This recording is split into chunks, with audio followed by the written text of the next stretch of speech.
back to 2009, I got my master's in computer and mechanical engineer, and I started working in a research center in Brazil in 3D printing. Then, back to 2011, Vladimir Mironov came to us and started working there with us. And since then, I involved with bioprinters. And then, came to share a little bit of my knowledge of those years. And now I'm working at 3D Bioprinting Solutions and talk about the principle of construction, operation of 3D bioprinters.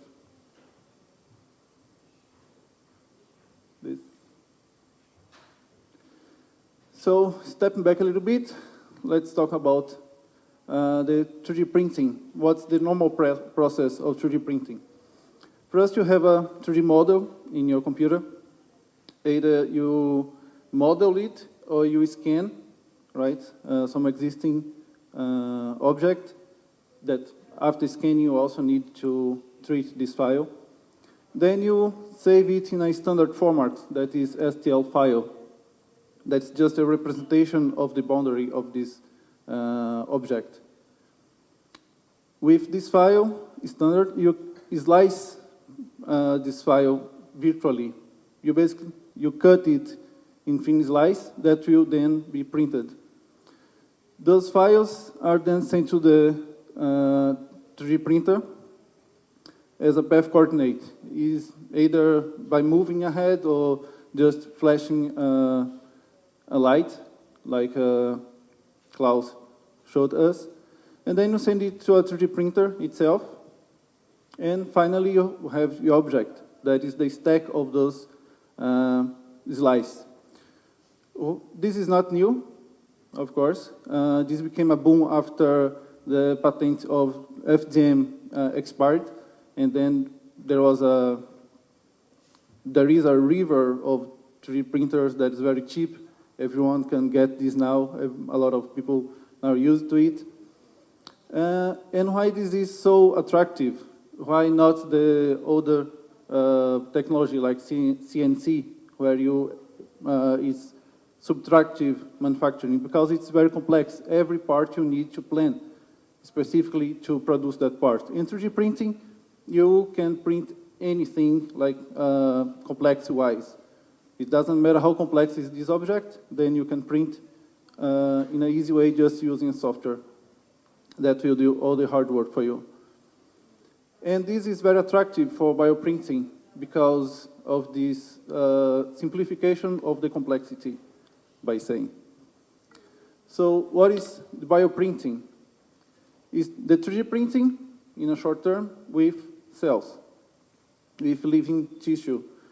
You basically deposit layer by layer of living cells and biomaterials, and it's a tool for tissue engineer. That's a wider field that's aimed to restore, improve damaged tissues, or print a whole organ, right?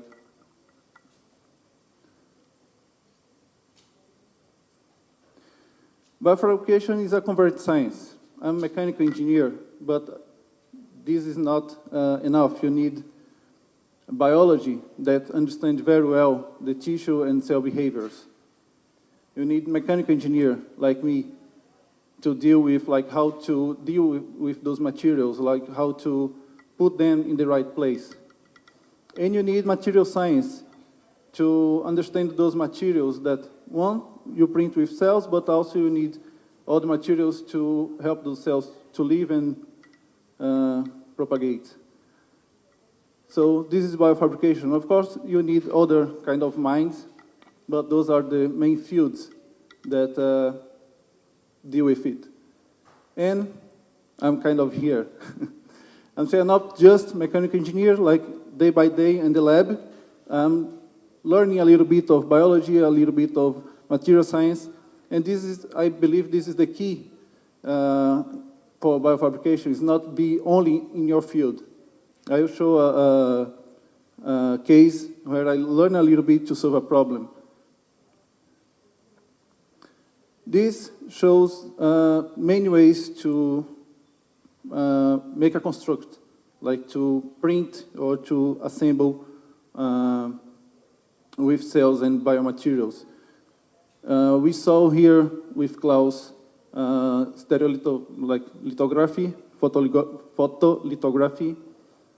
We saw print with laser. And here we are on the last one, bioprinting. There is advantage and limitations. But as I said, the bioprinting, there is a very great advantage that allows us to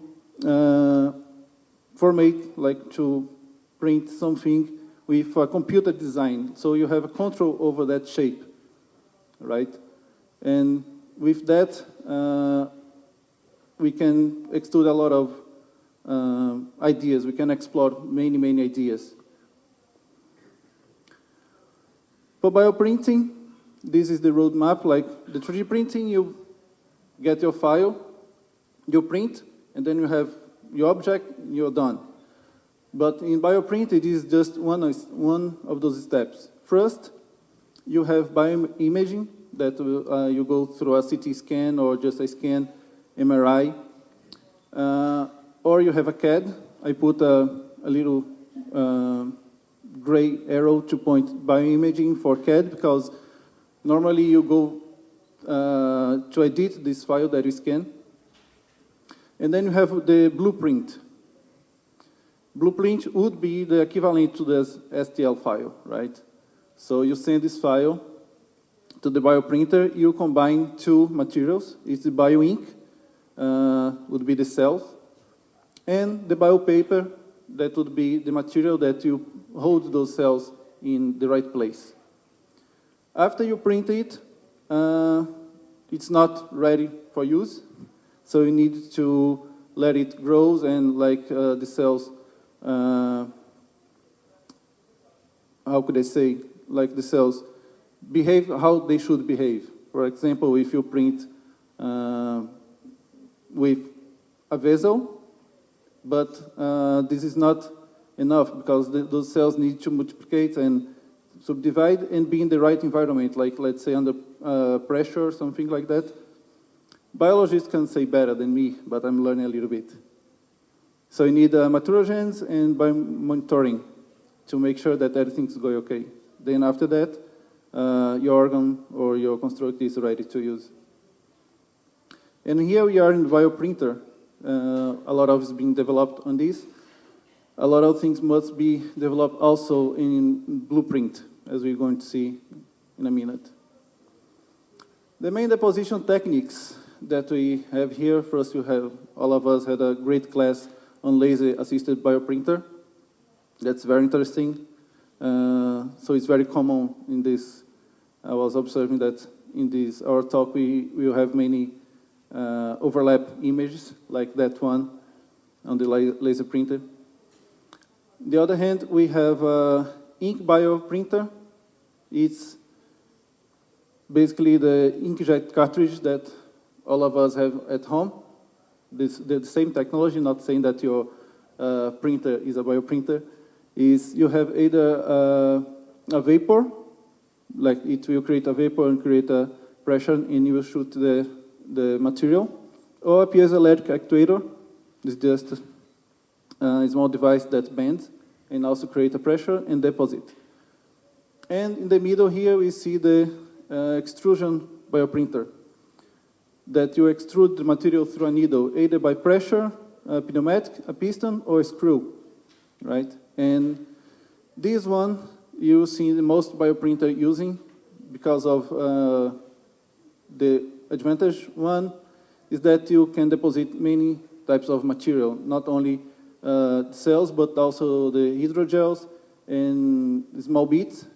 For instance, we could deposit here the caplincer, right? So you're not limited by just few materials. So you can explore a lot of materials, a lot of techniques of deposition. Some methods of bioprinting with the needle, in this case. You can go analog or digital, like continuously, or droplets, one by one. The difference between those two is in each one. Like you can deposit the material on a dry environment, then you put the hydrogel, or something like that. Or you can print inside the hydrogel. Inside the hydrogel, you could use this for printing like any space inside it, not just laying on the bottom of the petri dish or the surface. The printing roadmap. We go by simply depositing one layer. And with one layer, you can have a sheet, and then you stack those sheets, and you can have a cube or a tube. And combining them, you can increase the complexity. So with only one cell, we can make simple shapes, right? Then we go and scale it, and we can create more complex with different cells and different materials, and start creating branches. This is a very important part in bioprinting, because doesn't matter if you can print organ if you cannot feed it, if you cannot make tubes to the nutrients go through and feed the organ. So this is a very complex but needed step. And after that, combine all of it, you have an organ, a full organ. It'll take a while, but we will get there for sure. And some bioprinters that are available. There is an Organovo bioprinter, we have 3D bioplotter, Regen. If you can, maybe you can spot that all of them are using syringes, like deposition. And on the corner, I put two bioprinters too. They are very simple. In the bottom, it's just a regular 3D printer that they put a syringe in. They call bioprinter because it was biomaterial. And with those simple printers, yes, you can do some research, but to go further, you need more complex machines. And here we have Fabian, the Russian 3D bioprinter that's very capable. With Fabian, we have three syringe for deposition of three kind of materials, cells, hydrogels. In the back, we have other two devices, one for spraying, other for extruding via pneumatic pressure. And we are always keeping developing it. As I am a user of this printer and also mechanical engineer, every day is a challenge. Every day is a new material that need to print or new way to print. So I'm happy to work with it and also keep improving. So for me, it's a pleasure. And this is the fibroblast. That's our media, my daily material that I print. And as you can see, the size is 200 micrometers around, like 200, 300, can go to 400 micrometers. I colored to make it more visible, more beautiful, but that's what I do. And it's printed on a base of electrospinning polyurethane. So it's a matrix where it go and spread. So here it's one case of use.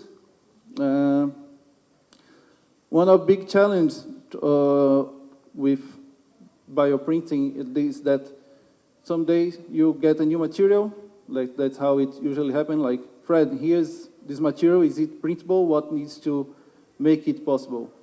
So they came to me and gave me a collagen.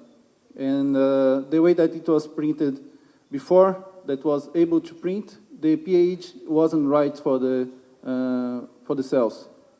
And by hand, the mixture was right for the right pH. So I came to biologists in the lab, asked what's the difference between them. And they said that to they cool, like they polymerize too fast if it's not cooled enough, like around 0 to 4 Celsius degree. So we need to do something about it, not just printing like mixture, different way to print because it wasn't good for the cell, so there was no point. And then I came with the idea of implementing the cooling system for Fabian. And that's what we did, me and Vlad, my fellow colleague, also engineer here. And then we implemented it with a Peltier system. That's very simple, but necessary. And then we put it around the syringe. And after that, we also put a heating plate. So after you print, it starts polymerize immediately. So you have a good control of the timing that you polymerize without being in a hurry to print it fast, fearing that you will polymerize inside the syringe. I will show a video later on. So as an engineer, what's the contribution that we can do for bioprinting? One that I keep in mind, and I like to spread this idea, is we will have a standard format for bioprinting. Because we have a standard format file for 3D printing. The files that I print in those home 3D printers, I can send to a high standard facility with all kinds of 3D printers that they will print it. That's no problem because the file is standard. And for organs, it's hard to answer. There is not clear yes or no for this question. But it's good to keep in mind because the complexity of the organs and also the complexity that we can achieve the organ printed is huge. So maybe yes, maybe no, but it's a good thing to keep in mind. Also, it's good to use, good idea to use the engineer solutions that we use every day for objects, cars, everything. It's finite element analysis and computational fluid dynamics. Before you print, before you manufacture something, you first run a simulation computer because it's faster and cheap than you make a whole thing and then test it to see if it will work or not. And as we see in bioprinting, we are dealing with something that's not stable. Like you print here, you start to put in this infrared here, and after 2-3 minutes or a few hours after printing, that will not be there quite waiting to finish printing. It will start multiplicating, it start to growing. And so I believe that's necessary in step to simulate this before printing. And in the hardware side, this is the software side. In the hardware side, your printer must be capable of handle complex and different materials at the same time. You see those printers with only one syringe, like that, as I said, like, yeah, you can deposit something and make some research. But to go as complex as this field need, you need also a printer that is capable of dealing with this complexity. As a user, I see that we need a real-time changing in the printing. So it's not like you have a file, press print and wait it to be successful. Many times you have to make fine tuning adjust, like either speed or temperature, whatever. So I think it's important for the user, mainly in a research lab. If it's an end user product, yes, it would be great to have just click and go. And for this click and go, that would be, I think, would be good to have visual feedback. As I said, if cells are moving, like growing, everything, so you can correct, make a feedback adjustment, like the machine can correct itself with visual computational vision, sorry. And of course, high accuracy and precision, because if you want to put that spheroid in that place, it must be there. As just for example that I learned, if you put one spheroid here and other too far away, they will not fuse and they will die alone instead. And if you put too close, they will fuse and make just a big ball, let's say. But if you put in the right place, they will fuse and then you have, let's say, a sausage. So with that, you can make a ring like the sheet and not just a big blob. So you need this accuracy and precision. Here is a video that was printing with collagen with the heat cooling system. On the side is just me running some tests. Could you play a video?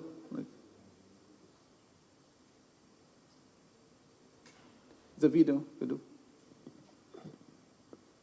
This one. Yeah.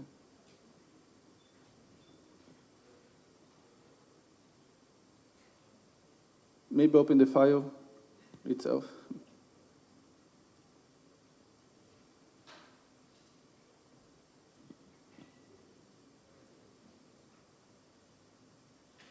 Oh, great.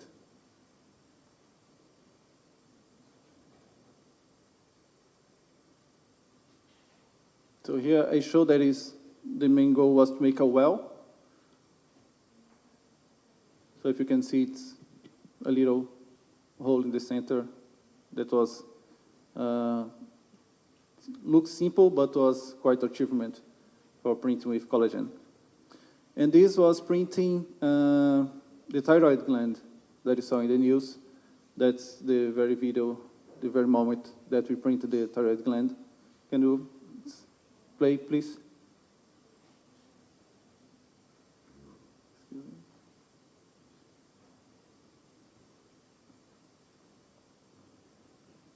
Oh, not yet.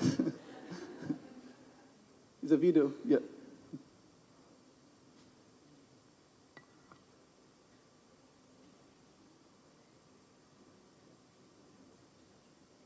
Quick time lapse. We print with collagen, make the bed.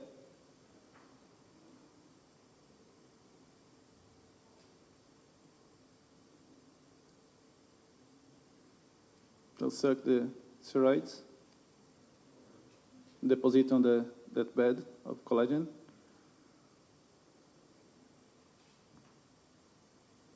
And then we covered. After this, going to bioreactor, and then was implanted in the mice.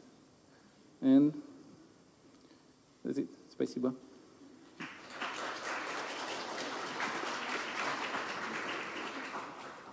Пожалуйста, вопросы?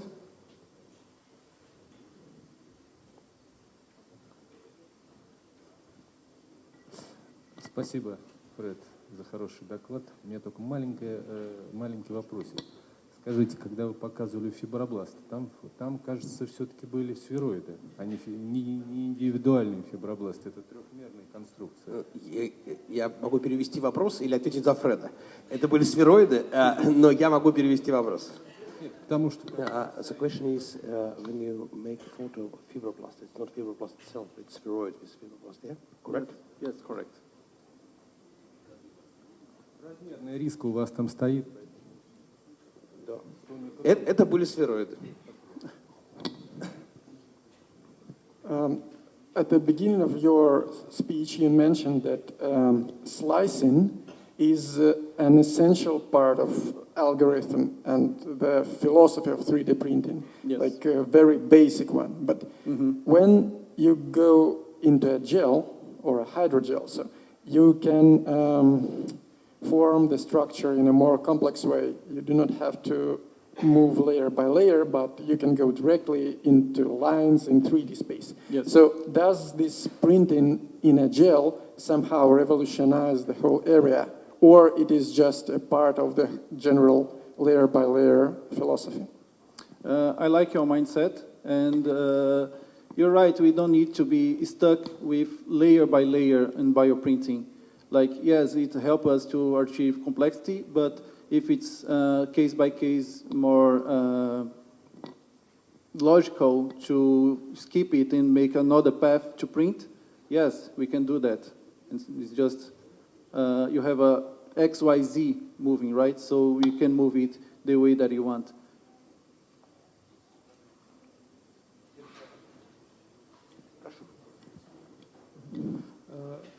Скажите, пожалуйста, в прошлом году было уже анонсировано, что вот-вот вы создадите эту щитовидную железу, и вот сейчас вы уже показали, что она напечатана, и вы уже имплантировали ее мыши. А вот поподробнее, что именно уже достигнуто? Она уже работает или на какой стадии вот эта ваша работа? Спасибо. The question is about thyroid gland, because it's announced years ago, and the question is what is current study of this work, this thyroid gland. Я вообще могу сказать, что этому будет посвящено отдельное сообщение во второй части нашей презентации. Вопрос скорее не к Фреду, но в принципе это так и есть. Все, что было обещано, было сделано, и об этом мы чуть позже расскажем. Если у вас какой-то вопрос по инженерной части этой печати, я могу перевести. Если нет, то следующий вопрос. Question is, you said about a finite element model for mechanical requirements, computation of fluid dynamic for fluids, but about multi-agent cell behavior, how you see this problem, or what are your steps in this area? This is an area that I think must be grown. So all those softwares, it's very well known, the behavior, let's say, the plastic or metals, hence you can go and simulate that part that you want to manufacture, right? So I think it's one of the parts that will out benefits of mixing the biology knowledge with engineer is to be able to put in computer the behavior of the cells, understand that behavior over time and environment so we can simulate it later. So it's sort of software that must be developed to be used. But I think it's a very good market and good ideas to be developed.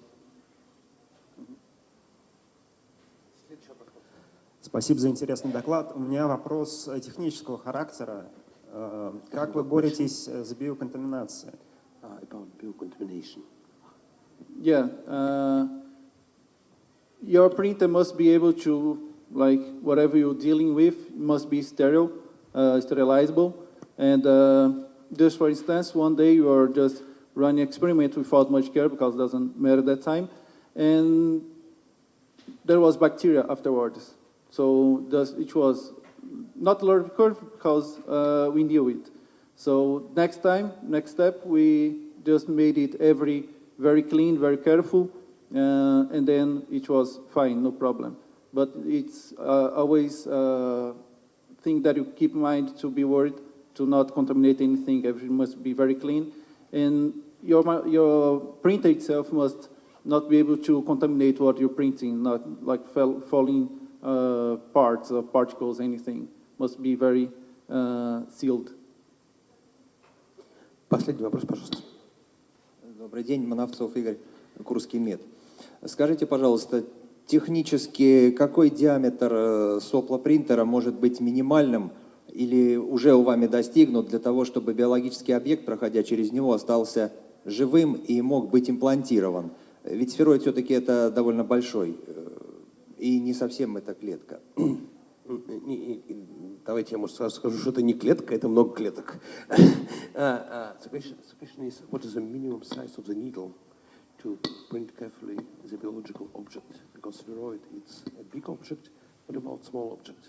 What is the minimum size of the needle for printing? The minimum size of the needle must be around the diameter of the spheroid itself. So next week you are going to use glass needles that you can have smaller diameter on the tip. The printer itself has the resolution to deal with this size. So you can either print with a bunch of spheroid at the same time or one by one as we did before, but now you want to make it with even better accuracy. So your needle should be around the same diameter as your spheroid.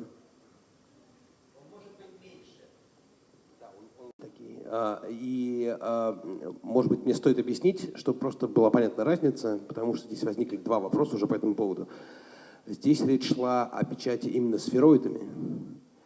Сфероид – это образование, которое содержит в себе порядка тысячи клеток, и размер у него там колеблется от 50 до 400 микрон.